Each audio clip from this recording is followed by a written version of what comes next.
الحمد لله نحمده ونستعينه ونستغفره ونعوذ بالله من شرور أنفسنا ومن سيئات أعمالنا من يهده الله فلا مضل له ومن يضلل فلا هادي له وأشهد أن لا إله إلا الله وحده لا شريك له وأشهد أن محمدًا عبده ورسوله أرسله بالحق بشيرًا ونذيرًا وداعيًا إلى الله بإذنه وسراجًا منيرًا أما بعد فإن خير الحديث كتاب الله وخير الهدي هدي محمد صلى الله عليه وسلم وشر الأمور محدثاتها وكل محدثة بدعة وكل بدعة ضلالة وكل ضلالة في النار أعوذ بالله من الشيطان الرجيم بسم الله الرحمن الرحيم والضحى والليل إذا سجى ما ودعك ربك وما قلى وللآخرة خير لك من الأولى ولسوف يعطيك ربك فترضى ألم يجدك يتيما فآوى ووجدك ضالا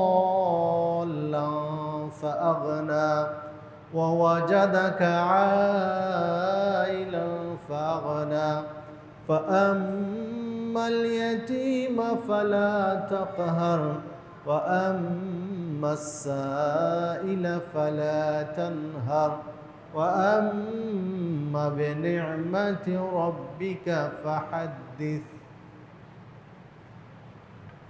عن سهل بن سعد رضي الله عنه قال قال رسول الله صلى الله عليه وسلم أنا وكافل اليتيم في الجنة أشار بالسبابة والوسطى وفرج بينه.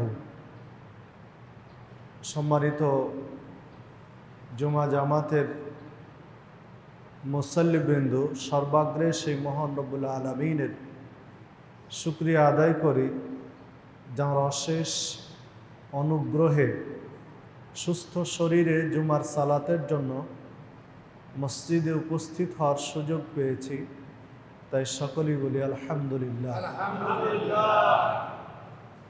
অতঃপর দরুদ ও সালাম বর্ষিত হোক সর্বকালের সর্বশ্রেষ্ঠ মহামানব সৈয়দুল মুরসালিন খাতামুন নবিয়্যিন নবী মুহাম্মদুর রাসূলুল্লাহ সাল্লাল্লাহু আলাইহি ওয়াসাল্লাম।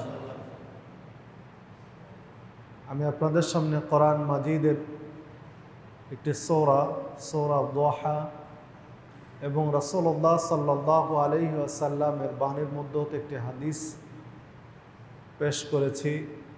এর আলোকে আজকে আমার খুতবায় আলোচনার বিষয় এতিম প্রতিপালনের ফজিলত। উল্লেখিত বিষয়ের উপরে কোরআন, সুন্নাহ এবং বর্তমান প্রেক্ষাপটের আলোকে কিছু কথা বলে আলোচনার রীতি টানব ইনশাআল্লাহ। আমা তাওফীকি ইল্লা বিল্লাহ আলাইহি তাওয়াক্কালতু ওয়া ইলাইহি উনীব। সম্মানিত মুসল্লিবৃন্দ, এতিম কাকে বলে? এতিমের সংজ্ঞা কি? এই বিশ্লেষণে যদি আমরা যাই, কোরআন সুন্নাহর আলোকে যেটা স্পষ্ট বোঝা যায় যে নাবালক শিশুর বাবা মারা গেছেন, এই শিশুটি হচ্ছে এতিম। বাবা মারা যাওয়ার পরে যে সন্তানগুলো থাকে, এই সন্তানগুলো এতিম। এরা এতিম কতদিন? এরা এতিম যতদিন সাবালক না হয়েছে।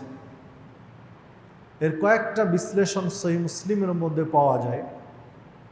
আব্দুল্লাহ ইবনে আব্বাস রাদিয়াল্লাহু আনহু হাদিস বর্ণনা করেছেন যে এতিমত্বের অবসান কখন ঘটবে, একটা শিশুকে কখন বলা হবে যে এতিমের যে সীমারেখা সেটা পার হয়েছে। সহিহ মুসলিম বেশ কয়েকটি হাদিস এই মর্মে বর্ণিত হয়েছে এতিম অধ্যায়ের মধ্যে। এতিম প্রতিপালনের আলোচনায় ইমাম মুসলিম রহমতুল্লাহ আলাই এই হাদিসগুলো নিয়ে এসেছেন। তো ইবনে আব্বাস রাদিয়াল্লাহু আনহু বলছেন যে এতিমের এতিমত্বের অবসান ঘটবে যখন সে নিজের সম্পদ দেখাশোনা করার মতো যোগ্যতা অর্জন করে। আর এক হাদিসের মধ্যে বলেছেন যখন সে বালেগ হয় তথা বিবাহের উপযুক্ত হয়। আর এক হাদিসের মধ্যে বর্ণিত হয়েছে যখন নিজের হক সংরক্ষণের বুঝ তার মধ্যে আসে, অন্যের হক ফিরিয়ে দেওয়ার যে গুরুত্ব তাৎপর্য সেইটা অনুধাবন করতে পারে। নিজের হক সংরক্ষণ, অপরের হক প্রদান করার মতো মানসিকতা যখন তার মধ্যে তৈরি হয়, তখন এতিমের এতিমত্বের অবসান ঘটে। পাশাপাশি আরেকটা কথা বলে রাখি যে হাদিসে বলা হচ্ছে বালেগ হলে, বিয়ের উপযুক্ত হলে। তো একটা শিশু বালেগ হয় কখন? এর বেশ কিছু হাদিস বর্ণিত হয়েছে বিভিন্ন সহিহ বুখারী মুসলিম সহ অনেকগুলো হাদিস। তো সংক্ষেপে বলে রাখি, কারণ বালেগ হওয়ার সাথে অনেক কিছু সম্পর্ক আছে। যেমন সালাতের ক্ষেত্রে একটা নির্দিষ্ট সীমারেখা বলা আছে। 7 বছর হলে সালাতের জন্য উৎসাহ দিবে, প্রেরণা যোগাবে। আর 10 বছর হলে বা 10 বছর পার হলে তখন সালাত পড়তে বাধ্য করবে। প্রয়োজনে যদি শাসন করতে হয় তো পিতা শাসন করবে। মোট কথা সালাত পড়তে বাধ্য করবে 10 বছর হলে। কিন্তু সিয়ামের ক্ষেত্রে এই ধরনের একদম স্পষ্ট নির্দেশনা নেই যে একজন শিশু কত বছর বয়স থেকে সিয়াম পালন করবে। তো সিয়ামের ক্ষেত্রে যেটা বোঝা যায়, যখন সে বালেগ হবে তখন থেকে সিয়াম পালন করবে। তাহলে একটা শিশু বালেগ হয় কখন? ছেলে হোক চাই মেয়ে হোক, কখন সে বালক হয়? তরুণ হোক চাই তরুণী হোক, কখন সে বালেগ হয় এইটা একটু বোঝা দরকার। তো বালেগ হওয়ার বেশ কিছু আলামতের কথা হাদিসে বর্ণিত হয়েছে। বিভিন্ন প্রেক্ষাপটে আল্লাহ রাসূল সাল্লাল্লাহু আলাইহি ওয়াসাল্লাম হাদিসগুলো বলেছেন। খোলাফায়ে রাশেদিন বিভিন্ন প্রেক্ষাপটে বালেগ কখন এই থিমগুলো তুলে ধরেছেন। তো যে কয়েকটি বিষয় ফুটে ওঠে তার মধ্যে একটি হলো যখন ছেলে অথবা মেয়েদের ইহতিলাম বলা হয় হাদিসে, তথা স্বপ্নদোষ হয়, তখন সে বালেগ হয়। আরেকটা দিক নির্দেশনা বলা হয়েছে যখন তাদের অবাঞ্ছিত লোমগুলো গজায় নাভির নিচে অথবা বগলের নিচে, এই অবাঞ্ছিত লোমগুলো বা গোঁফ দাড়ি এই যে বিভিন্ন জায়গায় লোমগুলো গজায়, তখন সে বালেগ হয়। আবার 15 বছরকেও বালেগের একটা সীমারেখা বলেছেন অনেক মুহাদ্দিস। এর পিছনে যৌক্তিক যে কারণগুলো দেখিয়েছেন। আল্লাহ রাসূল সাল্লাল্লাহু আলাইহি ওয়াসাল্লামের কাছে একজন ছোট্ট সাহাবী এসেছিলেন যুদ্ধের যাওয়ার পারমিশন নেওয়ার জন্য। যুদ্ধে যাবেন, কিন্তু যারা দায়িত্বশীল তারা কেউ তাকে নিতে চাচ্ছে না, ছোট্ট মনে করে, বাচ্চা বয়স ভেবে। তখন সরাসরি আল্লাহ রাসূল সাল্লাল্লাহু আলাইহি ওয়াসাল্লামের কাছে গিয়ে ওই ছোট্ট সাহাবী গিয়ে বলছেন, আল্লাহ রাসূল সাল্লাল্লাহু আলাইহি ওয়াসাল্লাম, আমি তো আপনাদের সাথে যুদ্ধে যেতে চাই, কিন্তু আমাকে কেউ নিতে চাচ্ছে না। তো আল্লাহ রাসূল সাল্লাল্লাহু আলাইহি ওয়াসাল্লাম বললেন, তোমার বয়স কত? দাঁড়াও দেখি তোমার বয়স কত। তো তুমি বলছেন তখন আমার বয়স 14 বছর। আমি বললাম আমার বয়স 14। আমার হাইট দেখলেন, দিয়ে বললেন না তুমি অনুমতি পাবে না, তুমি বাড়ি ফিরে যাও। পরবর্তী বছর আরেক যুদ্ধের সময় আমি আবার আবেদন করলাম যে আমি যুদ্ধে যেতে চাই। আল্লাহ রাসূল সাল্লাল্লাহু আলাইহি ওয়াসাল্লাম বলেন, কত বছর বয়স? বলেন 15। তো আমাকে অনুমতি দিলেন, যাও তুমি যুদ্ধে যেতে পারো। তে হাদিসকে সহিহ বুখারীর মধ্যে হাদিসটি বর্ণিত হয়েছে কিতাবুল মাগাজির ভিতরে। তে হাদিসকে অনেকেই বালেগ হওয়ার একটা দিক নির্দেশনা উল্লেখ করেছেন যে 15 বছর বয়সে একটা ছেলে হোক বা মেয়ে হোক বালেগ হয়, মানে এই রকম কাছাকাছি বয়সে। ঠিক ওমরে ফারুক রাদিয়াল্লাহু আনহু ইতিহাসে এক সবচেয়ে বিচক্ষণ সাধারণ মানুষের মধ্যে আল্লাহ রাসূল সাল্লাল্লাহু আলাইহি ওয়াসাল্লাম বা নবী রাসূলদের পরে বিচক্ষণ রাষ্ট্রনায়ক হিসাবে তাকে উল্লেখ করা হয়। ঐতিহাসিকগণ বা মুফাসসিরগণ উল্লেখ করেন বিচক্ষণ রাষ্ট্রনায়ক হিসাবে। তো তাঁর আমলে, তিনি তো অর্ধ পৃথিবীর খলিফা ছিলেন, তাঁর আমলে সরকারি কর্মচারী বা কর্মকর্তা নিয়োগের জন্য যে বয়সের সীমা শুরু করেছিলেন সেটা 15 বছর। যে 15 বছর প্লাস, 15 বছর থেকে 15 বছর উপরে যারা, তারা সরকারি কর্মচারী বা কর্মকর্তা হিসেবে নিয়োগ পাবেন। আর যারা 15 বছর মাইনাস, 15 নিচে, তারা সরকারি কর্মকর্তা কর্মচারী হিসেবে নিয়োগ পাবেন না। উমর ফারুক রাদিয়াল্লাহু আনহু তার এই কথার পিছনে দলিল হিসাবে যেটা পেশ করেছিলেন সেটা ওই হাদিসকে, আল্লাহ রাসূল সাল্লাল্লাহু আলাইহি ওয়াসাল্লাম যুদ্ধের যে অনুমতির প্রসঙ্গ আসছে ওই হাদিসকে। তো এটাকেও অনেকে আলোচনায় নিয়ে এসেছেন যে বয়স বালেগ হওয়ার এটা একটা সময়।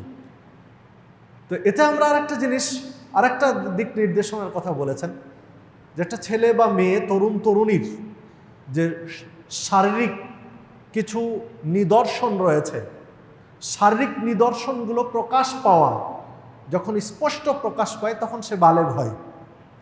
তো মোটামুটি 14-15 বছর বয়স হলে যে নিদর্শনগুলোর কথা হাদিসে বলা হচ্ছে, স্বপ্নদোষ বলেন বা অবাঞ্ছিত লোম গজানোর কথা বলেন, বা স্পষ্ট যে শারীরিক নিদর্শনগুলো রয়েছে সেগুলো স্পষ্ট হওয়া, মোটামুটি 14-15 বছরে কিন্তু এগুলো সবই প্রকাশ পায়। তাতে 14-15 বছর বয়স, এটাকে একটা বালেগের বুলুগিয়াত হাসিলের একটা স্থান বলা যেতে পারে, সীমারেখা বলা যেতে পারে। আরেকটা দিক নির্দেশনা আমরা অতীতের ইতিহাস থেকে খুঁজে পাই, সেটি হলো কোরবানির সাথে যেটা সম্পৃক্ত। আল্লাহ রাব্বুল আলামিন ইব্রাহিম আলাইহিস সালামকে সন্তান কুরবানি করতে বলেছিলেন।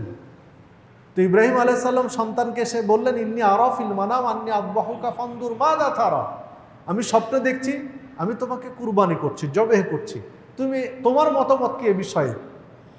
তো কুরবানি করতে তখন সন্তান বলেন, ইয়া আবাতি ফাল মা তুমার সাতাজিদুনি ইনশাআল্লাহু মিনাস সাবিরিন, আপনি যা স্বপ্নে দেখেছেন তা বাস্তবায়ন করুন, আমাকে ধৈর্যশীলদের অন্তর্ভুক্ত পাবেন। তো এই যে প্রেক্ষাপটটা, ইব্রাহিম আলাইহিস সালাম নিজ পুত্র ইসমাইল আলাইহিস সালামকে কুরবানির জন্য মিনা প্রান্তরে নিয়ে গেলেন। তো এই যে কুরবানি করলেন, এই আয়াতের তাফসির মুফাসসিরগণ যা করেছেন, যেমন তাফসির ইবনে কাসিরের মধ্যে ইমাদউদ্দিন ইবনে কাসির রাহমাতুল্লাহ আলাইহি, এরপরে তাফসিরে কুরতুবির মধ্যে, তাফসিরে ফাথুল কাদিরের মধ্যে তারা যে আলোচনা নিয়ে এসেছেন, তখন বলছেন যে মোটামুটি 14-15 বছর বয়স হবে ইসমাইল আলাইহিস সালাম। ওনারা এই বিশ্লেষণ ওখানে করেছেন। তোমার যখন সন্তান বালেগ হচ্ছে, পিতার সাথে কাঁধে কাঁধ মিলিয়ে সব কিছু করতে পারবে, মানে পিতার যেটাকে ডান হাত বা দক্ষিণ হস্ত বলা হয়, কারণ পিতা তো মুরব্বী, 90 বছর প্লাস পিতার বয়স। তো একজন মুরব্বী মানুষের জন্য সবচেয়ে গুরুত্বপূর্ণ একজন সহযোগী হচ্ছে সন্তান, বালেগ হয়েছে, মানে পিতার নির্ভরশীল যার উপরে হবে। তখন আল্লাহ বলছেন, যখন খুবই প্রয়োজন এই সন্তানের, তখন বলছেন তুমি কুরবানি করো, মানে একদম কলিজা ছিঁড়ে ত্যাগ স্বীকার করো, তোমার প্রয়োজনটা তুমি হারিয়ে দাও। এই চিত্র ওখানে তুলে ধরেছেন। মানে বিভিন্ন দিক দিয়ে 14-15 বছর বা এই সিস্টেমগুলোই বলা যায় যে বালেগ হওয়ার একটা সীমারেখা। তো যে কথা বলছিলাম, পিতা হারানোর পর থেকে বালেগ হওয়া পর্যন্ত এই সীমারেখাটা হচ্ছে একটা শিশুর, একটা সন্তানের জন্য এতিম। তো এতিমদের প্রতি সদাচরণ করতে হবে, এতিমদের প্রতি বিনয়ী হতে হবে, এতিমদের সাথে সর্বোত্তম আচরণ করতে হবে, ব্যবহার করতে হবে। এইটা আল্লাহ রাব্বুল আলামিন কোরআন মাজিদে বিভিন্নভাবে, কখনো বিভিন্ন স্মৃতিচারণ করে, কখনো ধমক দিয়ে, কখনো শাসিয়ে, বিভিন্নভাবে আল্লাহ রাব্বুল আলামিন তার বান্দাদেরকে নসিহত করেছেন। এমনকি রাসূল মুহাম্মদ সাল্লাল্লাহু আলাইহি ওয়াসাল্লামকেও আল্লাহ রাব্বুল আলামিন এই বিষয়গুলোর বিষয়ে কঠিনভাবে হুঁশিয়ার করেছেন, সাবধান বাণী উচ্চারণ করেছেন। যেমন আল্লাহ রাব্বুল আলামিন নবী মুহাম্মদ সাল্লাল্লাহু আলাইহি ওয়াসাল্লামকে বলছেন, আলাম ইয়াজিদকা ইয়াতীমান ফাআওয়া। আপনাকে কি আল্লাহ রাব্বুল আলামিন এতিম রূপে পাননি? আল্লাহ বলছেন তার নবীকে, আল্লাহ তার নবীকে বলছেন, আলাম ইয়াজিদকা ইয়াতীমান ফাআওয়া। আপনাকে কি এতিম হিসাবে আল্লাহ পাননি? আপনাকে তো এতিম হিসাবে পেয়েছেন, আশ্রয়হীন পেয়েছেন। ফাআওয়া, অতঃপর আপনাকে আল্লাহ আশ্রয় দান করেছেন।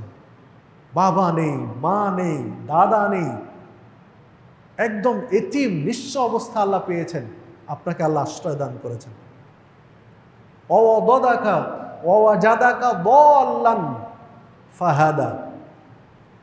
আল্লাহ আপনাকে পেয়েছেন পথ হারা, অতঃপর আপনাকে আল্লাহ পথ দেখিয়েছেন, হেদায়েত দিয়েছেন। ওয়াজাদাকা আইলান ফাআগনা। আল্লাহ আপনাকে নিঃস্ব অবস্থায় পেয়েছেন, কিন্তু আল্লাহ অভাব মুক্ত করেছেন আল্লাহ আপনাকে। এরপর আল্লাহ রাব্বুল আলামিন বলছেন, ফাআম্মাল ইয়াতীমা ফালা তাকহার। যেহেতু আল্লাহ এত রহমত করেছেন আপনার উপরে, আপনাকে পেয়েছেন এতিম রূপে, আশ্রয় দিয়েছেন, পেয়েছিলেন পথহারা, পথ দেখিয়েছেন, নিঃস্ব পেয়েছেন, অভাব মুক্ত করেছেন, বিধায় ফাআম্মাল ইয়াতীমা ফালা তাকহার। আপনি এতিমদের উপরে কঠোর হবেন না। আল্লাহ তার নবীকে বলছেন যে আপনি এতিমদের উপরে কঠোরতা আরোপ করবেন না। নবীকে বলার অর্থ হলো তার উম্মাতকেও এই বিষয়ে নসিহত করা। তো তার নবীকে আল্লাহ এই নসিহত করলেন, মানে পুরো উম্মাতকেও একই নসিহত করলেন যে অতএব এতিমদের প্রতি কখনো কঠোর হবেন না। ওয়া আম্মাস সাইলা ফালা তানহার। আর যারা সওয়ালকারী, যারা সওয়াল করেন, ভিক্ষুক, যাচা করেন, মানুষের কাছে হাত পাতেন, তাদেরকে আপনি ধমক দিবেন না। দুইটা কথা বলেন আল্লাহ রাব্বুল আলামিন। প্রথমত এতিমদের প্রতি কঠোর হবেন না, দ্বিতীয়ত ভিখারিকে বা সওয়ালকারীকে ধমক দিবেন না।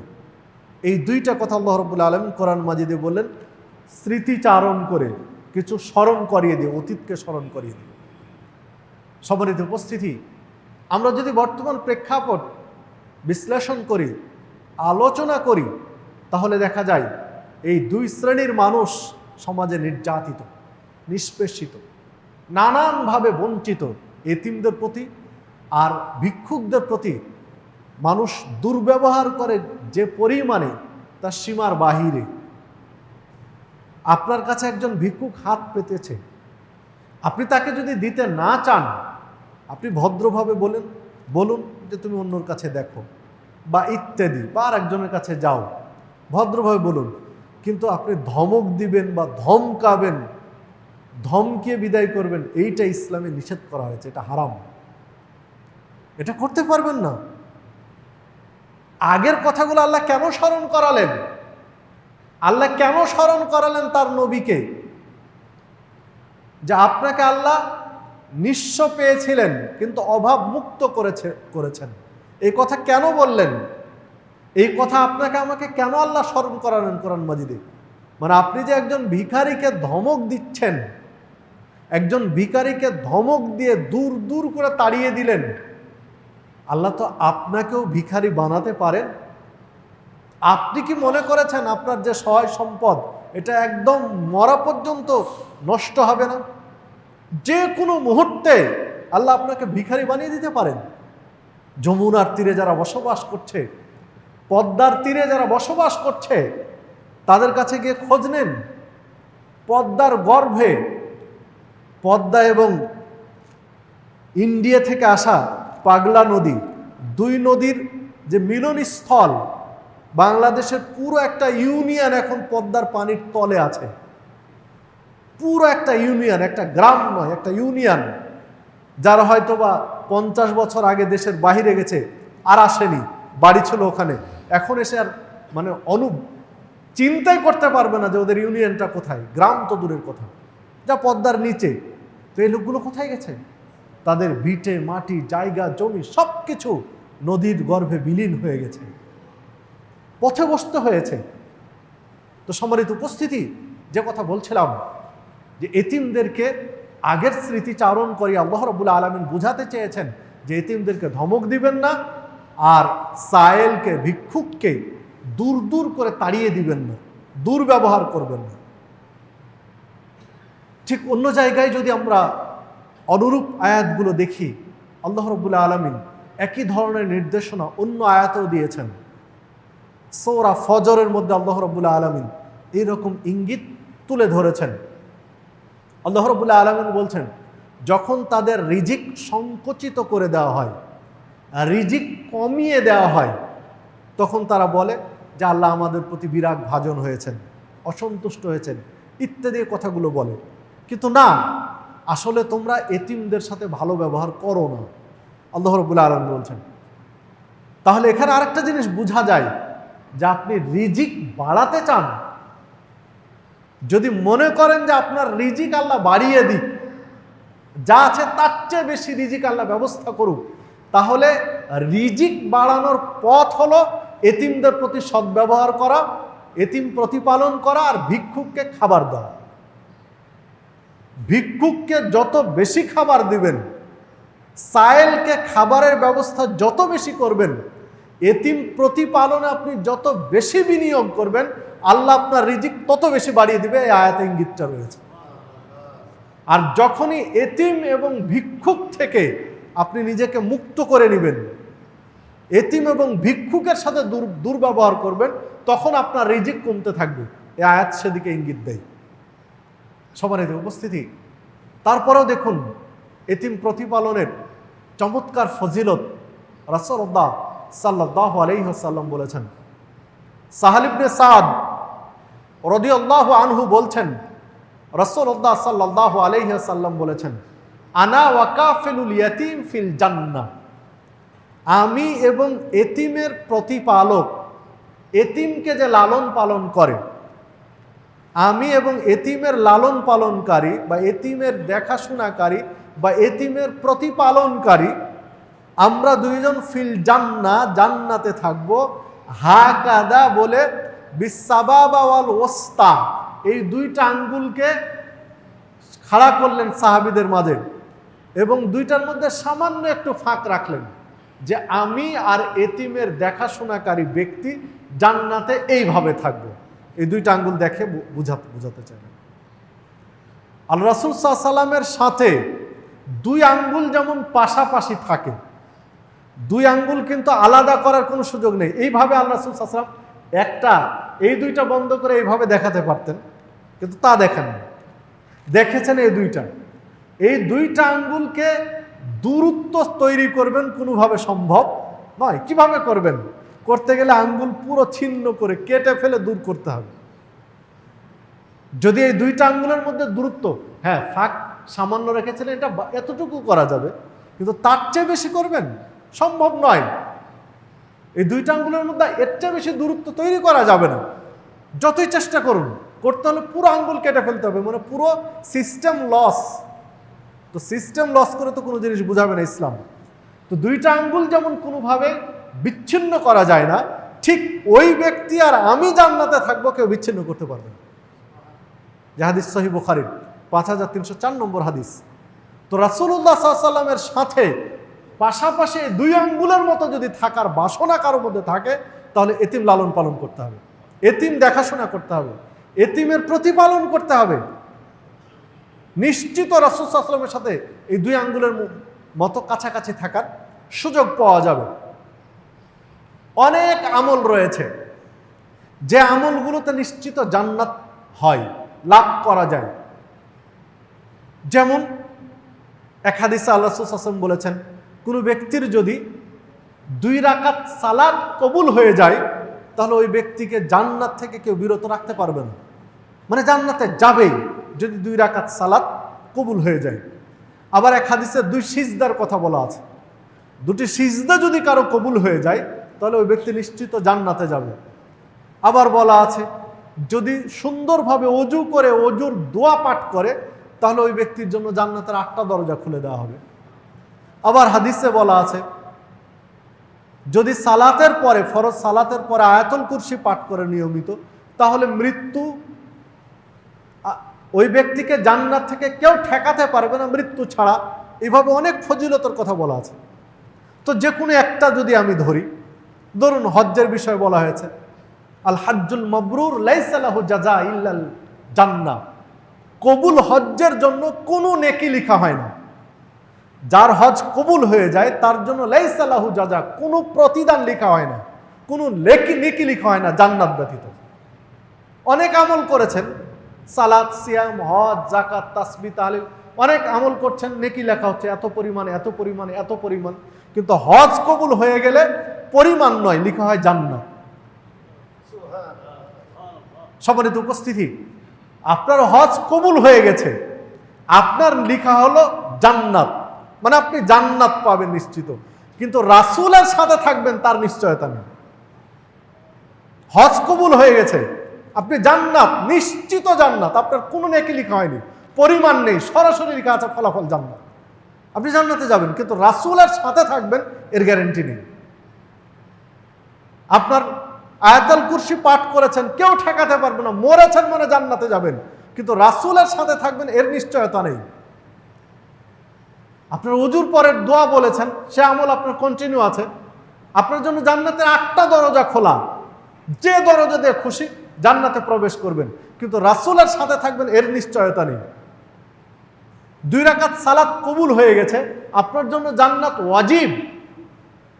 2 রাকাত সালাত যদি কারো কবুল হয়ে যায় তাহলে তার জান্নাত ওয়াজিব, কিন্তু রাসূলের সাথে থাকবেন এর নিশ্চয়তা নেই, হাদিসে বলা নেই।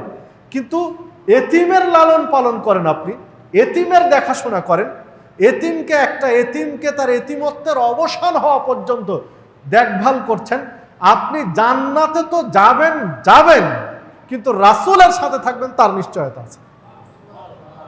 আমি বুঝাতে পারলাম কিনা বিষয়টি আমি জানি না। মানে এতিমের দেখাশোনা করা, লালন পালন করার গুরুত্ব শরীয়ত দৃষ্টিতে কত বেশি, একটু খেয়াল করুন হাদিসগুলোর দিকে, তাহলে স্পষ্ট। কোরআন মাজিদের আয়াত আর হাদিসগুলো দেখুন।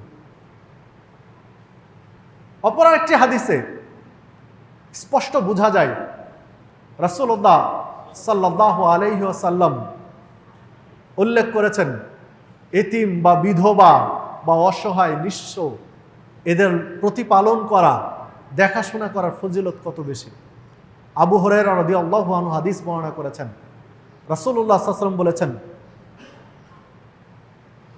আসাই আলাল আরমালা আল মিসকিন, বিধবা, এতিম, দুস্থ, সাইল, মিসকিন, ভিক্ষুক, এদের দেখাশোনা করা, প্রতিপালন করা, এদের খাবার, পোশাক, মৌলিক চাহিদাগুলো পূরণ করা, এটার ফজিলত হচ্ছে কাল জিহাদে ফি সাবিলিল্লাহ, আল্লাহর রাস্তায় জিহাদ করার অনুরূপ। একজন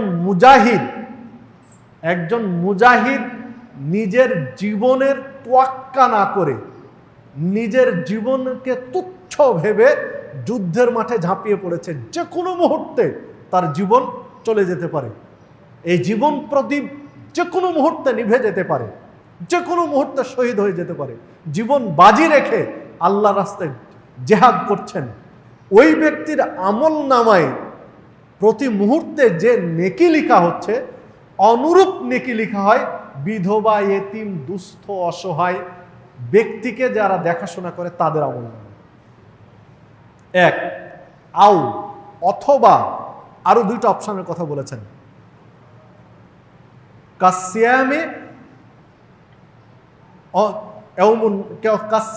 নাহার ওয়া কিয়ামিল লাইল, অনুরূপভাবে দিনের বেলা সিয়াম রাখা আর রাত্রের বেলা তাহাজ্জুদে সালাত আদায়কারী ব্যক্তির নেকি তার আমলনামায় লিখে দেওয়া হয়।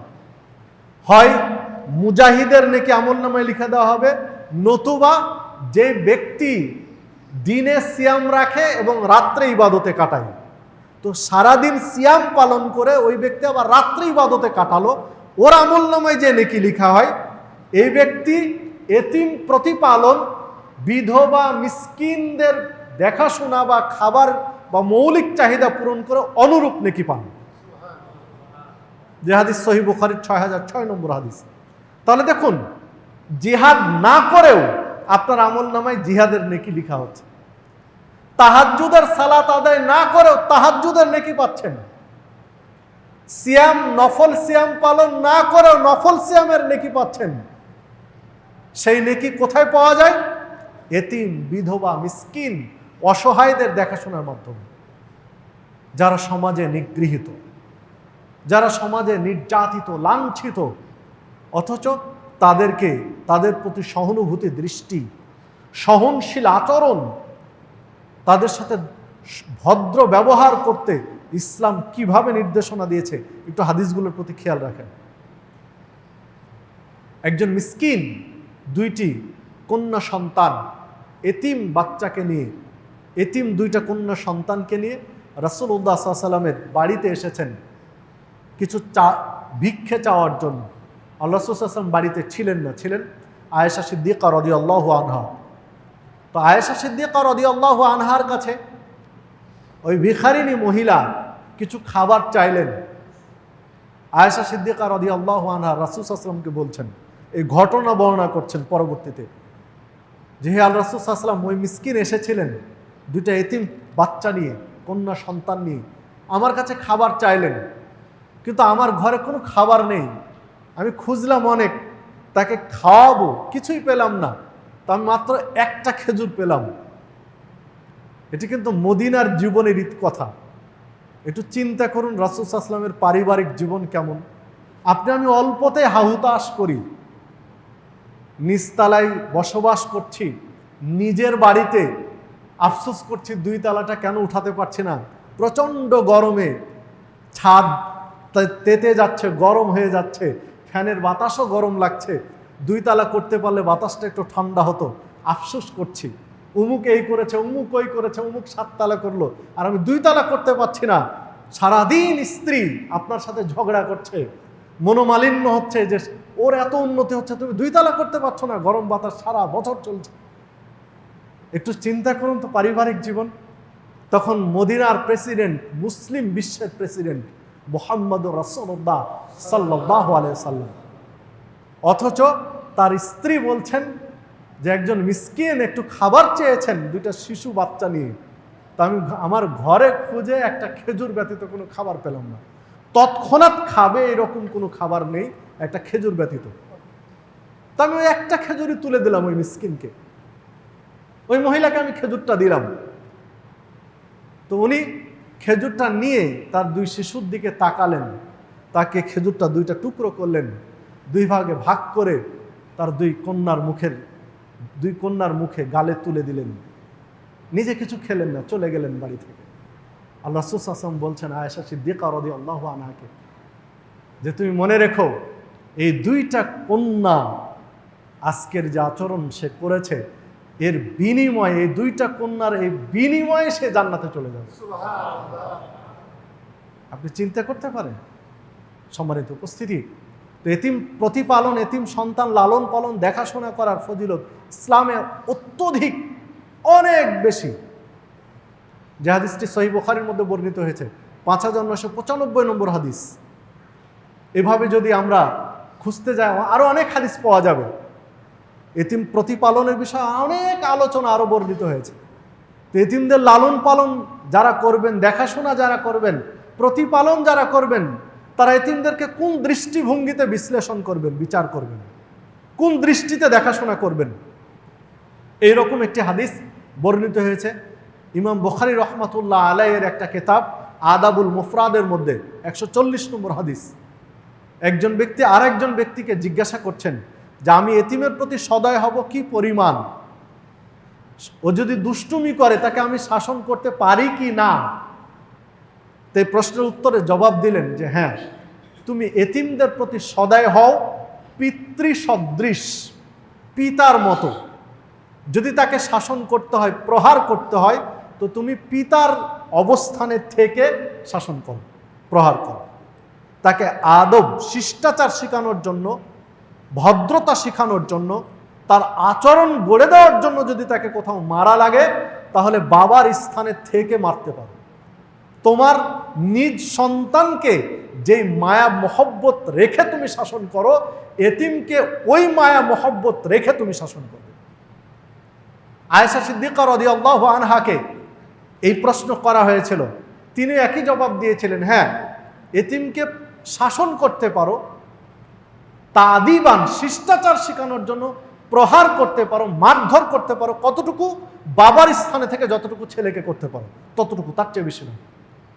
নিজেকে বাবার স্থানে যদি, এতিম যারা দেখাশোনা করেন, বাবার স্থানে যদি নিজেকে বসিয়ে না শাসন করতে পারেন, তাহলে শাসন করার অধিকার তার নেই। নিজ সন্তানকে যে মহব্বত রেখে, যে ব্যালেন্স রেখে শাসন করে, এতিমকে ওই মহব্বত, ওই ব্যালেন্স রেখে শাসন করতে হবে। আদাবুল মুফরাদের মধ্যে আরেকটি হাদিস বর্ণিত হয়েছে, 138 নম্বর হাদিস আদাবুল মুফরাদে। সে হাদিসে বলা হয়েছে, কুন্না লিল ইয়াতীমে কাল আবির রহিম, এতিমের প্রতি তুমি সদয় হও যেন তার পিতা, তুমি পিতার মতো সদয় হও। সম্মানিত উপস্থিতি, এতিমদের শাসন করা যাবে না এ কথা নয়, তাদেরকে প্রয়োজনে প্রহার করা যাবে না এ কথা নয়, তবে শাসনটা হবে পিতার ন্যায়, পিতৃসদৃশ, পিতার স্থানে রেখে। প্রসঙ্গত এখানে আরেকটা কথা বলে রাখি, বর্তমান সময়ে নেটের দুনিয়ায় বেশ কিছু প্রহারের চিত্র মাঝে মধ্যেই চোখে পড়ে সামাজিক যোগাযোগ মাধ্যমগুলোতে।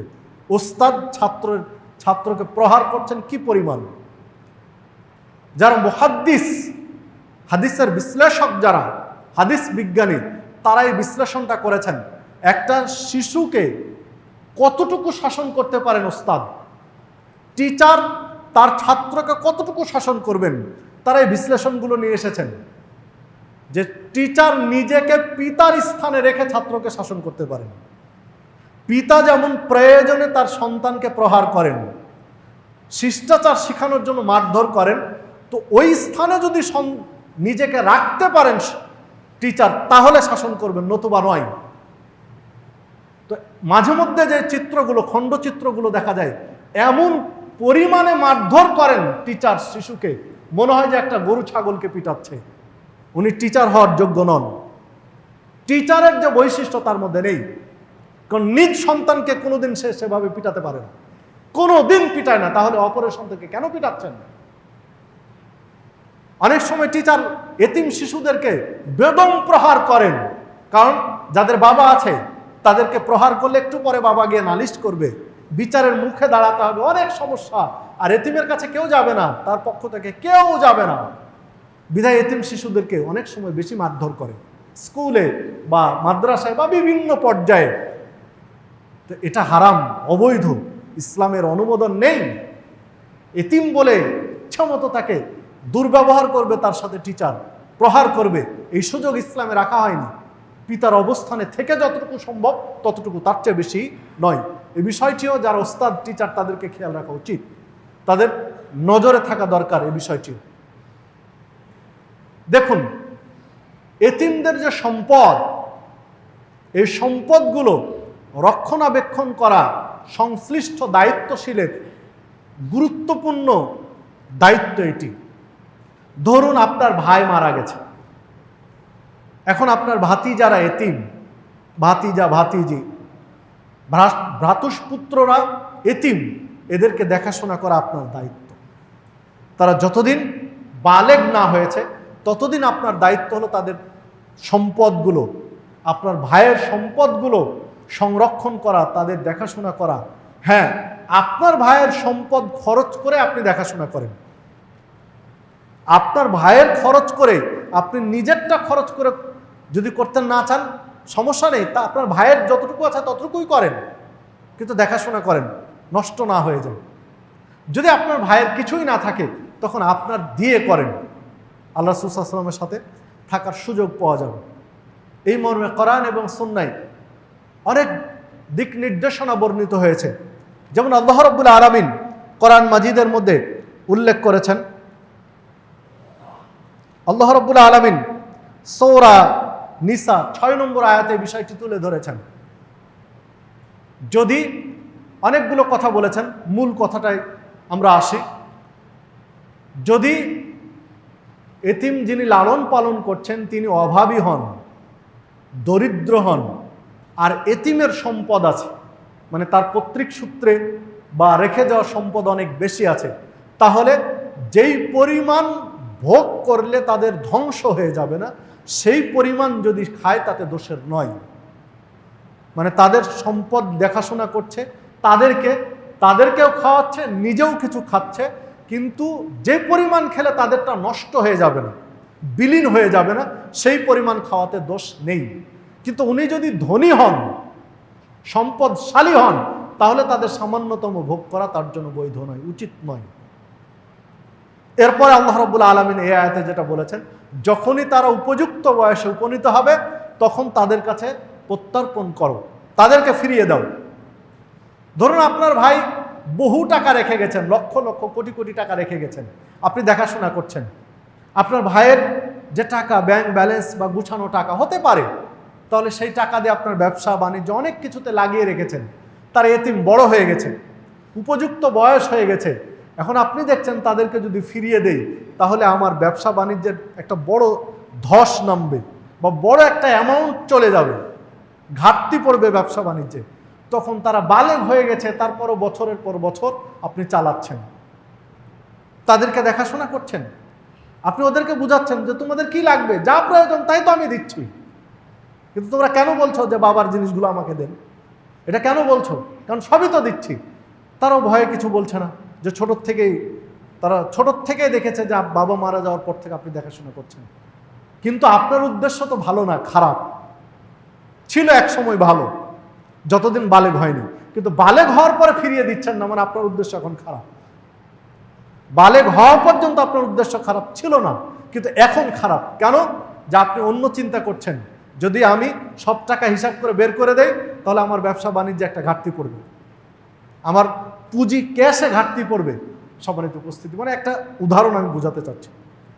তো যখন তারা বালেগ হয়ে গেছে তৎক্ষণাৎ তাদেরকে ফিরিয়ে দিতে হবে তাদের সম্পদ। বালেগ না হওয়া পর্যন্ত আপনার অবহেলার কারণে যদি কোনো সম্পদ নষ্ট হয় সেটাও ইসলামে অন্যায়, সেটাও ইসলামে বৈধ নয়। আপনার অবহেলার কারণে যদি কোনো সম্পদ নষ্ট হয়ে যায়। এই সূত্রে এইখানে আমরা আরেকটি হাদিস পেশ করতে পারি, লম্বা যে হাদিস, তা আমরা মূল অংশটা আমাদের আলোচনায় নিয়ে আসতে পারি।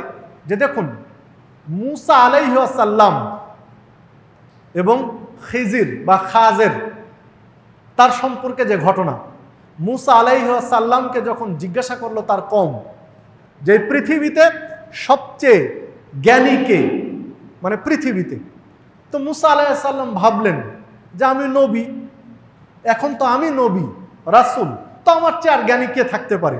তিনি বললেন যে আমি এই পৃথিবীতে সবচেয়ে জ্ঞানী। বনী ইসরায়েলদের এক প্রশ্নের উত্তরে এটা কথা বললেন যে আমি পৃথিবীতে বর্তমানে সবচেয়ে বেশি জ্ঞানী, আমার কাছে ইলম বেশি। আল্লাহ রাব্বুল আলামিন মুসা আলাইহিস সালামের এই কথা পছন্দ করলেন না। মুসা আলাইহিস সালামকে বললেন যে মুসা আলাইহিস সালাম, তুমি যাও একজন ব্যক্তির কাছে গিয়ে তুমি কিছু ইলম অর্জন করে আসো। আল্লাহ নির্দেশ, কিছু করার নেই। মুসা আলাইহিস সালাম বুঝতে পারলেন যে আমার এই উত্তর দেওয়া ভুল হয়ে গেছে, আমি নিজেকে সবচেয়ে বড় জ্ঞানী মনে করলাম, এই দাবি করা আমার ঠিক হয়নি। নাহলে কেন আমাকে আল্লাহ আরেকজন ব্যক্তির কাছে কিছু জ্ঞান অর্জনের জন্য পাঠাচ্ছেন? তা আল্লাহ নির্দেশ, চলে গেলেন, পানির পথে যেতে হবে, পানির পথে যাবেন, পানির ভিতর দিয়ে যাবেন। তো একটা লম্বা ঘটনা, কোরআন মাজিদেও কিছু বর্ণিত হয়েছে, হাদিসে স্পষ্টটা এসেছে। তো এক পর্যায়ে খিজিরের কাছে গেলেন, তো খিজিরকে পেলেন, তো বললেন আমি আপনার কাছে এসেছি কিছু দ্বীনি জ্ঞান অর্জন করার জন্য, ইলম অর্জন করার জন্য। তো মুসা আলাইহিস সালামকে বলছেন খিজির বা খাজের, উনি বলছেন যে আপনার ধৈর্য কুলাবে কি আমার সাথে থাকা? মুসা আলাইহিস সালাম অবাক হলেন যে লোক বলে কি, আমি নবী আর আমি তার কাছে জ্ঞান অর্জন করতে ধৈর্য কুলাবে না, এটা কেমন কথা? তখন বলছেন না, আমাকে ধৈর্যশীল পাবেন। তো একটা প্রসঙ্গ আসলো, বললেন যে আমার সাথে থাকলে কোনো প্রশ্ন করা হবে না, আপনি যা দেখবেন শিখবেন, কোনো প্রশ্ন করা হবে না। তো মুসা আলাইহিস সালাম বলছেন ঠিক আছে চলুন, অসুবিধা নেই। তো চলতে থাকলেন, চলতে থেকে এক পর্যায়ে বেশ কয়েকটা শিশু খেলাধুলা করছে। খেলাধুলার মধ্য থেকে একটা ফুটফুটে তাজা সুন্দর একটা শিশুকে ওই ব্যক্তি খাজের ধরে গলা চিড়িয়ে মেরে ফেলে দিলেন। মুসা আলাইহিস সালাম সহ্য করতে পারলেন না, উনি নবী, এটা কি করে সম্ভব? মুসা, আপনি কি করলেন? এটা কেন মারলেন? একটা ফুটফুটে শিশু সন্তানকে মেরে ফেলে দিলেন। তখন বলছে না, আপনাকে না বলেছিলাম যে কোনো প্রশ্ন করা হবে না, আপনার ধৈর্য কুলাবে না। তা আপনি বললেন না ধৈর্য কুলাবে, প্রশ্ন করব না, তো প্রশ্ন করলেন কেন? বলছে না, তাহলে আমার ভুল হয়ে গেছে, চলুন। সামনে আবার চলতে থাকলেন, চলতে থাকলেন, নদীর ঘাট দিয়ে গিয়ে যাচ্ছেন, নদীর ঘাটে তো দেখছেন ওখানে বেশ কিছু নৌকা, তো নৌকা অনেকগুলো ফুটো, প্রায় নৌকা ফুটো, নদী পার হওয়া দরকার। তো একটা নৌকা আছে সুন্দর, কোনো ফুটো নেই, ছিদ্র নেই। তো এই নৌকায় চড়ে পার হলেন দুইজনে, মুসা আলাইহিস সালাম এবং খিজির। ওই পাড়ে গিয়ে এবার উনি নৌকাটা ছিদ্র করে দিলেন, ফুটো করে দিলেন। মুসা আলাইহিস সালাম সহ্য করতে পারলেন না। মুসা আলাইহিস সালাম বললেন, আপনি এটা কি করলেন? সব নৌকা ফুটো, এই নৌকাটা ভালো ছিল, এটা আপনি পার হলেন, উপকার নিলেন, উপকার করার পরে উপকারের প্রতিদান কি দিলেন? ছিদ্র করে দিলেন, ফুটো করে দিলেন। এটা কেমন প্রতিদান হলো?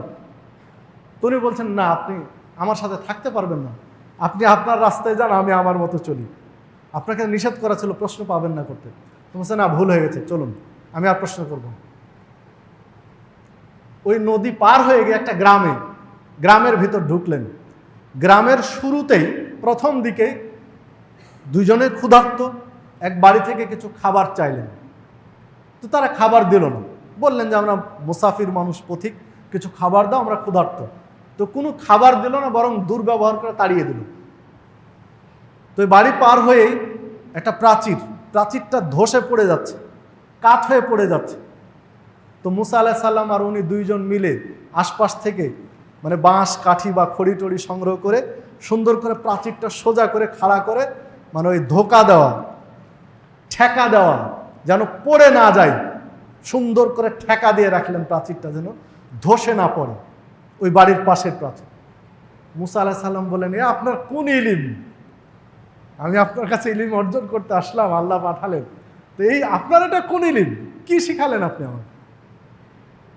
যেগুলো উপকার নিলেন সেগুলো ক্ষতি করলেন, আর যাদের কাছে উপকার চাইলেন একটু খেতে দিল না, ওদের আবার আপনি উপকার করছেন। তখন উনি বলছেন যে আপনার ধৈর্য আমার সাথে কুলাবে না, আপনার সাথে যে চুক্তি ছিল প্রশ্ন করতে পাবেন না, আপনি 3 বার লঙ্ঘন করেছেন, বিধায় আপনি আমার সাথে থাকতে পাবেন না, আমার সাথে থাকার ধৈর্য আপনার নেই, আপনি আপনার মতো চলেন, আমি আমার মতো চললাম, তবে 3টি প্রশ্নের উত্তরটা দিয়ে যান, আমি তো বুঝলাম না। তখন উনি বললেন যে আমি যেটা করেছি, আল্লাহ আমাকে যে ইলিম দিয়েছেন, আমার যতটুকু জ্ঞান আল্লাহ দিয়েছেন, ওই শিশু খেলছিল, তাদের দিকে দেখে তাদেরকে গভীরভাবে পর্যবেক্ষণ করে আমি যেটা পেলাম যে এই শিশুর বাবা মা অত্যন্ত ভালো মানুষ, যে শিশুটাকে আমি মেরে ফেলেছি এর বাবা মা অত্যন্ত ভালো মানুষ, খোঁজ নিলে পাওয়া যাবে, কিন্তু এই শিশুটা বড় হয়ে হবে নষ্ট, এমন কিছু অন্যায় করবে যে এর কারণে বাবা মা নষ্ট, বিপদে পড়বে, বাবা মা ক্ষতিগ্রস্ত হবে, ও তো ক্ষতিগ্রস্ত হবেই, কিন্তু বাবা মাকে বিপদে ফেলবে, ভালো মানুষগুলো বিপদে ফেলবে। তো আমি বাচ্চাটা মেরে ফেলে দিলাম, ফল কি দাঁড়ালো? ও নষ্ট হতো, ও শেষ হয়ে গেল, বাবা মা ভালো সলিড থাকলো, আমি উপকার করলাম বাবা মার, ওরও উপকার করলাম, আর পরে ধ্বংস তো আমি আগে বিদায় করে দিলাম। আল্লাহ আমাকে যে জ্ঞান দিয়েছেন তাতে আমি বুঝতে পারলাম এটা। তো মুসা আলাইহিস সালাম বললেন যে ঠিক আছে, পরেরটা আপনি নৌকা ফুটো করে দিলেন কেন? তো উনি বলছেন যে এইখানে এমন কিছু জালেম লোক বাদশা রয়েছে, যে নৌকা ভালো পাবে ওরা এক সময় আসবে এই ঘাটে, যে নৌকাগুলো ভালো পাবে এগুলো ওরা নিয়ে চলে যাবে, ভালো নৌকাগুলো নিয়ে যাবে, আর যেগুলো খারাপ ফাটা ফুটো এগুলো নিবে না, রেখে যাবে। তো যেই নৌকাটা পার হলাম, এই নৌকাটা একটা গরিব মানুষের, দরিদ্র মানুষের, এই নৌকাটাই তার অবলম্বন, জীবিকা উপার্জনের। তো এই নৌকা হয়তো বা এই লোক জানে না যে নৌকাটা ওর লোক আসে নিয়ে চলে যাবে পেলেই, এই লোকটার জানা নেই, কিন্তু এই জিনিসটা আমি জানি, আল্লাহ আমাকে এই জ্ঞান দিয়েছেন। তা আমি নৌকাটা ফুটো করে দিলাম। কিছুক্ষণ পরে বা কিছুদিন পরে বা কিছু সময় পরে ওই বাদশার লোকজন, জালিম বাদশার লোকজন আসবে, নৌকা দেখবে ফুটো, এই নৌকাটা নিবে না, ও আবার ছিদ্র তালি জোড়া দিয়ে আবার জীবিকা উপার্জন করবে, ও ক্ষতি থেকে বেঁচে গেল, তার জন্য আমি ফুটো করে দিয়েছি। আর এই যে প্রাচীর, ভাঙা প্রাচীর খেতে দিল না, অথচ ভাঙা প্রাচীর সোজা করলেন। তো বলছে আমি রাস্তা দিয়ে যাওয়ার সময় আমি দেখলাম এই প্রাচীরের ভিতরে, যে প্রাচীরটা দাঁড় করানো আছে মাটির প্রাচীর, এই প্রাচীরের ভিতরে গচ্ছিত সম্পদ আছে, লুকায়িত সম্পদ আছে। যে বাড়ি খেতে দিল না তার পরের প্রাচীর, এটি বাড়িটি ভেঙে গেছে কিন্তু প্রাচীরটা অক্ষত রয়েছে, আল্লাহ অক্ষত রেখেছেন প্রাচীরটা। এই বাড়ির যে লোক মালিক ছিল, লোক মারা গেছে, তার এতিম সন্তানরা আছে, ওই বাড়ির লোকজন একে দেখাশোনা করছে। তারা উপযুক্ত বয়সে এখনো পৌঁছায়নি, আরও কিছু সময় আছে তাদের বালেগ হতে, তাদের সম্পদ বুঝে নেওয়ার বয়স এখনো হয়নি। এখনই যদি প্রাচীরটা ভেঙে পড়ে যায় আর সম্পদগুলো আলগা হয়ে যায়, মানুষের চোখের সামনে চলে আসে, অন্যরা লুটপাট করে নেবে, ওরা বঞ্চিত হবে। কিন্তু এটা যদি আরও কিছুদিন থাকে এভাবে, ওরা আরেকটু বড় হয়ে ওঠে, তখন ভেঙে গেলে ওরা ওদের, যেহেতু বাড়িটা ওদের, ওর বাবার বাড়ি বিধায় এখানে গচ্ছিত সম্পদ তার বাবা রেখে দিয়েছিল, ওরা বুঝে নিতে পারবে, অন্য কেউ হস্তক্ষেপ করতে পারবে না, এই জন্য আমি সোজা করে দিলাম। মুসা আলাইহিস সালাম বুঝতে পারলেন যে আমি যে বলেছিলাম আমি সবচেয়ে জ্ঞানী, তা আমার চেয়ে আমি যেগুলো কিছুই বুঝিনি এর চেয়েও জ্ঞানী আছে, এটা আল্লাহ আমাকে শিখালেন। মুসা আলাইহিস সালাম বলছেন, সহিহ বুখারীর একটা ঘটনা, মুসা আলাইহিস সালামের অধ্যায়ের মধ্যে হাদিসটি পাওয়া যায়। সম্মানিত উপস্থিতি, আমি যে কথা বলতে চাচ্ছি যে দেখুন, এতিম সন্তানদের প্রতি, এতিমদের প্রতি কতটুকু সদয় হওয়া উচিত আপনার আমার, তাদের সম্পদ রক্ষণাবেক্ষণের ক্ষেত্রে কতটা দায়িত্ববান হওয়া উচিত, একটু খেয়াল করা দরকার, একটু চিন্তা ভাবনা করা দরকার। যখনই উপযুক্ত বয়সে পৌঁছাবে তখন তাদেরটুকু ফেরত দিতে হবে। এরপরে দেখুন, যদি তাদের সম্পদ কেউ অন্যায়ভাবে ভক্ষণ করে তাহলে আল্লাহ রাব্বুল আলামিন তাদের জন্য কঠিন শাস্তির ব্যবস্থা করেছেন। আল্লাহ রাব্বুল আলামিন সূরা নিসা 10 নম্বর আয়াতে বলছেন, ইন্নাল্লাযীনা ইয়াকুলুনা আমওয়ালাল ইয়াতীম যুলমান, কোনো ব্যক্তি যদি অন্যায়ভাবে এতিমের সম্পদ ভোগ করে, খায়, অন্যায়ভাবে এতিমের সম্পদ অন্যায়ভাবে ভক্ষণ করছে, ভোগ করছে, ইন্নামা ইয়াকুলুনা ফি বুতুনিহিম নারা, তাহলে মূলত সে কোনো খাবার পেটের মধ্যে দেয়নি। ইন্নামা ইয়াকুলুনা ফি বুতুনিহিম নারা, এতিমের সম্পদ বা এতিমের টাকা পয়সা, এতিমের ধন দৌলত বা এতিমের জিনিস যে অন্যায়ভাবে পেটের মধ্যে ঢুকাচ্ছে, খাচ্ছে, ইন্নামা ইয়াকুলুনা ফি বুতুনিহিম নারা, মূলত সে আগুন ঢুকাচ্ছে পেটের মধ্যে, সেটা খাবার ঢুকাচ্ছে না, সরাসরি আগুন ঢুকাচ্ছে পেটের মধ্যে। সায়াসলাউনা সাঈরা, অচিরেই আল্লাহ রাব্বুল আলামিন সাঈর নামক জাহান্নামে তাদেরকে নিক্ষেপ করবেন। কোরআন মাজিদের আয়াত। সম্মানিত উপস্থিতি, তাহলে দেখুন, এতিমের সম্পদ যদি অন্যায়ভাবে কেউ দখল করে, এতিমের সম্পদ যদি অন্যায়ভাবে কেউ ভোগ করে, এতিমের সম্পদ যদি অন্যায়ভাবে কেউ ভক্ষণ করে, সেটা টাকা পয়সা হোক, তাই পণ্যদ্রব্য হোক, স্থাবর অস্থাবর যাই হোক না কেন, তাহলে ওই ব্যক্তি প্রকারান্তরে নিজের পেটে আগুন ভরে নিচ্ছে, আগুন নিক্ষেপ করছে, জাহান্নাম তার জন্য অপেক্ষমান। এটা আল্লাহ রাব্বুল আলামিন এই কঠিন হুঁশিয়ারি বাণী উচ্চারণ করেছেন। বাংলাদেশে যে এতিমখানাগুলো রয়েছে, সরকার অনুমোদিত কিংবা বেসরকারি, এই সরকার অনুমোদিত যে এতিমখানাগুলো রয়েছে, ইল্লা মাশা আল্লাহ, দু একটি ব্যতিক্রম হতে পারে, দু একজন দায়িত্বশীল ব্যতিক্রম হতে পারে।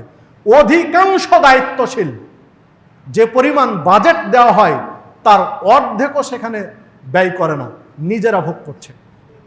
অর্ধেকও ব্যয় করে না। যে পরিমাণ খাদ্যের বরাদ্দ দেওয়া হয়, পোশাকের বরাদ্দ দেওয়া হয়, তার সিংহভাগ নিজেরা ভোগ করে সামান্য কিছু তাদেরকে খাবার ব্যবস্থা করে। সাবধান হয়ে যান, এতিমের জন্য বরাদ্দকৃত খাবার আপনার পেটে ভরছেন, আপনার পরিবারও খরচ করছেন, আপনি নিজে আগুন যেমন ভরছেন নিজের পেটে, আপনার গোটা পরিবারকে আপনি আগুন খাওয়াচ্ছেন। সাবধান, সতর্ক হয়ে যান। পাশাপাশি যে সকল মাদ্রাসায় এতিম প্রতিপালন করা হচ্ছে, এতিম লালিত পালিত হচ্ছে, এতিম খানা রয়েছে, সে সকল মাদ্রাসার দায়িত্বশীল যারা দায়িত্বে রয়েছেন তারা যদি এই সম্পদ অন্যায়ভাবে ভোগ করেন, তারাও কিন্তু জাহান্নামের আগুন পেটের মধ্যে নিক্ষেপ করছেন। পার্থক্য, আপনার ইসলামী লেবাস আছে আর সরকারি এতিমখানাগুলোর যারা দায়িত্বশীল তাদের ইসলামী লেবাস নেই। পার্থক্য এতটুকু, কিন্তু দুইজনের ফলাফল কিন্তু একই। এ বিষয়ে আপনাকে আমাকে সাবধান হতে হবে। ব্যক্তিগতভাবে আপনার ভ্রাতুষ্পুত্র এতিম, তার লালন পালন করতে গিয়ে তারও সম্পদ ভোগ করলে আপনিও কিন্তু একই কাতারে। বিধায় আসুন আমরা এতিমদের বিষয়ে সচেতন হই। যদি এতিমদের সম্পদ রক্ষণাবেক্ষণ করে উপযুক্ত বয়সে তাদের হাতে অর্পণ করতে পারি, প্রত্যর্পণ করতে পারি, আল্লাহ রাসূল সাল্লাল্লাহু আলাইহি ওয়াসাল্লামের সাথে জান্নাতে পাশাপাশি থাকার সুযোগ লাভ করবো ইনশাআল্লাহ। দেখাশোনা করতে পারলে, এতিমের লালন পালন সঠিকভাবে করতে পারলে, সারা দিন সিয়াম পালন করা, রাত্রে ইবাদত করার নেকি আমলনামায় যুক্ত হবে। যুদ্ধের মাঠে জিহাদ করার নেকি আমলনামায় যুক্ত হবে। ঠিক মতো দেখাশোনা করতে পারলে এই এতিম প্রতিপালনের এই নেকিটা আপনার আমার জন্য জাহান্নামের প্রতিবন্ধক আর জান্নাতের রাস্তা পরিষ্কার করে দিবে। পক্ষান্তরে তাদের সম্পদ যদি অন্যায়ভাবে গ্রাস করি, এই অন্যায়ভাবে গ্রাস করা সম্পদই আপনাকে আমাকে জাহান্নামের খড়ি বানাবে। দুইটি আপনার আমার কাছে পরিষ্কার, দুটি রাস্তায়। এক, তাদের প্রতিপালন সঠিকভাবে করে জান্নাতে রাসূলের সাথী হওয়া। দ্বিতীয়ত, জাহান্নামের খড়ি হওয়া। তাদের সাথে দুর্ব্যবহার করে অন্যায়ভাবে সম্পদ ভোগ করে জাহান্নামের খড়ি হওয়া। সিদ্ধান্ত আপনার। আসুন আমরা জাহান্নামের খড়ি না হয়ে রাসূল সাল্লাল্লাহু আলাইহি ওয়াসাল্লামের সাথী হয়ে জান্নাতে থাকার চেষ্টা করি।